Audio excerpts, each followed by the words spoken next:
In this video, we will learn how to calculate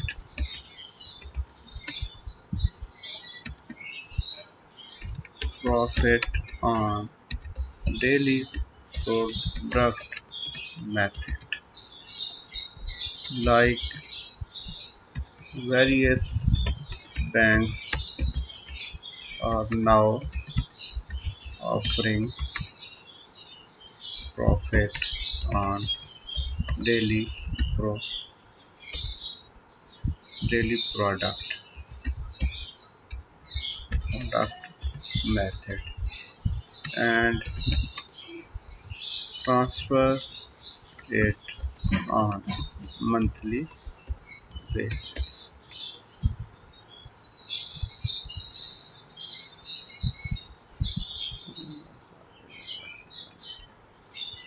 ठीक, ये मैंने एक सैम्पल बैंक स्टेटमेंट ले ली।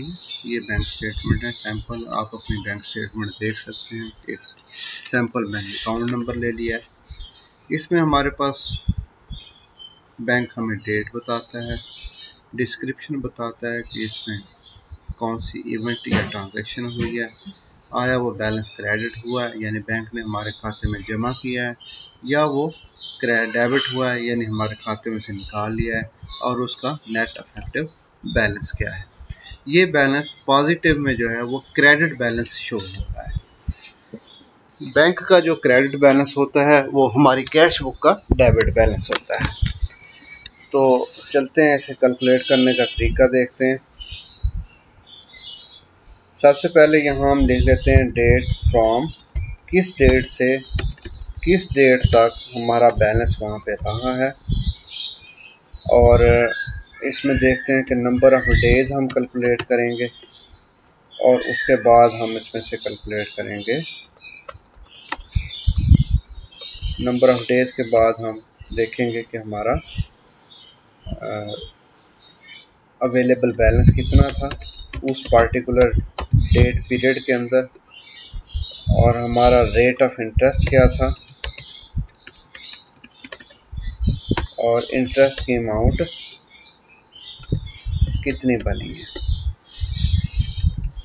इंटरेस्ट की अमाउंट कैलकुलेट करने का फार्मूला मैं आपको बता देता हूँ, एक एक करके हम इसे जब डाटा एंटर करते हैं।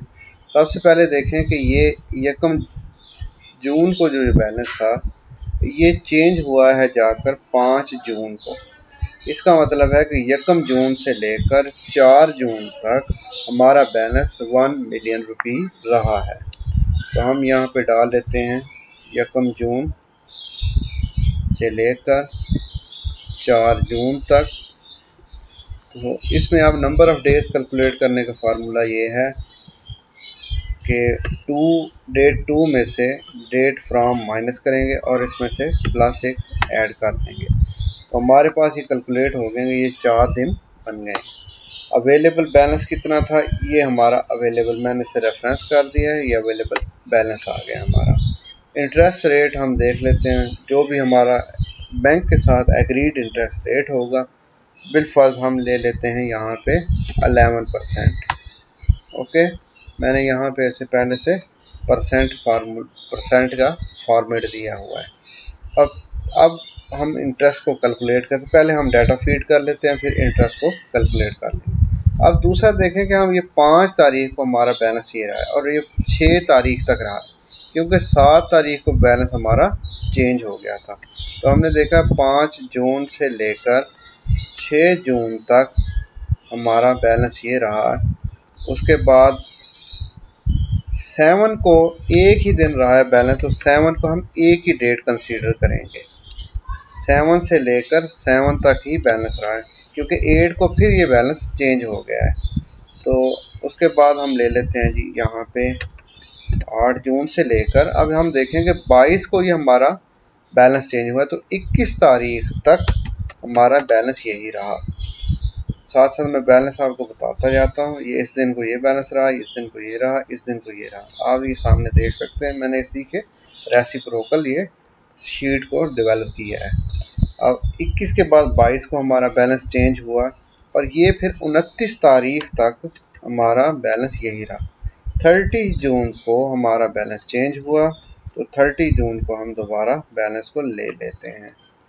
ये हमारी पूरी देखें। अब हम नंबर ऑफ डेज कैलकुलेट करने का फार्मूला हम देख चुके हैं कि डेट फ्राम से, इस डेट से, ये जो डेट नज़र आ रही है 2 वाली, इसमें से फ्राम वाली माइनस करेंगे और उसमें एक एडिशन करेंगे। एक एडिशन इसलिए करते हैं क्योंकि डेट अपवर्ड ट्रेंड में चलती है। तो ये हमारे 4 डेज निकले। तो मैं इस फार्मूले को कॉपी कर लेता हूँ कंट्रोल डी करके, या आप इसे इस तरह कंट्रोल डी करके देखेंगे, ये तो 30 डेज पूरे हो जाएंगे। या आप इसको यहीं से इसके फिल बटन से लेके इसे खींचेंगे तो ये आपका नंबर ऑफ डेज हो जाएंगे। अभी आ जाते हैं, इंटरेस्ट रेट हमारा पूरे महीने में सेम रहा है। ये मैंने इंटरेस्ट रेट का इसलिए बनाया है ताकि आप किसी जगह भी उसे चेंज करना चाहें तो वो चेंज हो सकता है। तो मैंने कंट्रोल डी किया तो ऊपर वाला सेल कॉपी हो गया। अब यहाँ पे हमारा फार्मूला लगेगा, देखेंगे कैसे इंटरेस्ट कैलकुलेट होता है। तो हम इज इक्वल टू साइन इस्तेमाल करते हैं फार्मूले को लगाने के लिए। उसके बाद हम कहते हैं कि हमारा अवेलेबल बैलेंस इतना था, ये आपको D5 में नज़र आ रहा है। इसको हम मल्टीप्लाई करेंगे रेट ऑफ इंटरेस्ट के साथ, इंटरेस्ट रेट के साथ हमने मल्टीप्लाई कर दिया। मल्टीप्लाई करेंगे। अब हम यहाँ देखना है कि हमने उतने दिनों का रेट निकालना है जितने दिन वो बैलेंस अवेलेबल रहा है। तो नंबर ऑफ डेज हमने यहाँ कैलकुलेट कर दिए C5, डिवाइड कर देंगे इसे 365 पे। 365 एक साल के दिन होते हैं। तो हम देखना ये चाहते हैं कि 365 डेज का अगर ये रेट है 11%, तो 4 दिन का इंटरेस्ट की अमाउंट क्या बनेगी। तो ये फार्मूला कंप्लीट हो गया। गौर से देख लें, फार्मूला आपको नज़र आ रहा है कि D5 मीन अवेलेबल बैलेंस को हमने मल्टीप्लाई किया रेट से, और रेट को मल्टीप्लाई किया फिर हमने number of days divided by 365। तो ये जब मैं एंटर करता हूँ तो ये फ्रैक्शन में जवाब आ गया है 1205 रुपये 48 पैसा 4 डेज का प्रॉफिट है। तो मैं इसी फार्मूले को कॉपी कर लेता हूँ। डी किया मैंने, कंट्रोल डी किया तो ये डुप्लीकेट सेल्स हो गए, ऊपर वाला सेल कॉपी हो गया, फार्मूला कॉपी हो गया।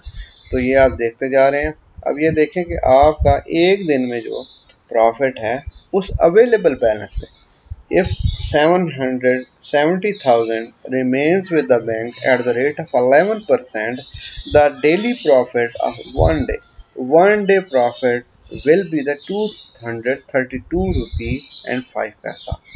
तो ये देखेंगे जैसे जैसे बैलेंस हमारा चेंज होता जाता है वैसे वैसे इंटरेस्ट की अमाउंट भी चेंज होती जा रही है। मैं इसको टोटल कर लेता हूँ, सम का फार्मूला लगा लेते हैं।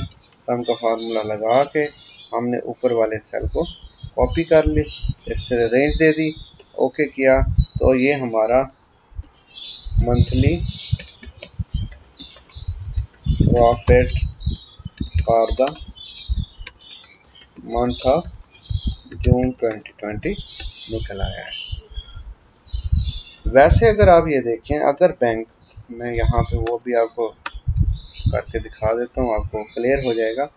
अगर बैंक लास्ट अवेलेबल बैलेंस पे इंटरेस्ट कैलकुलेट करे, यानी वो मंथली बेसिस पे, मंथली प्रोडक्ट बेसिस पे कैलकुलेट करे, तो फिर हमें कितना नुकसान या फ़ायदा होगा।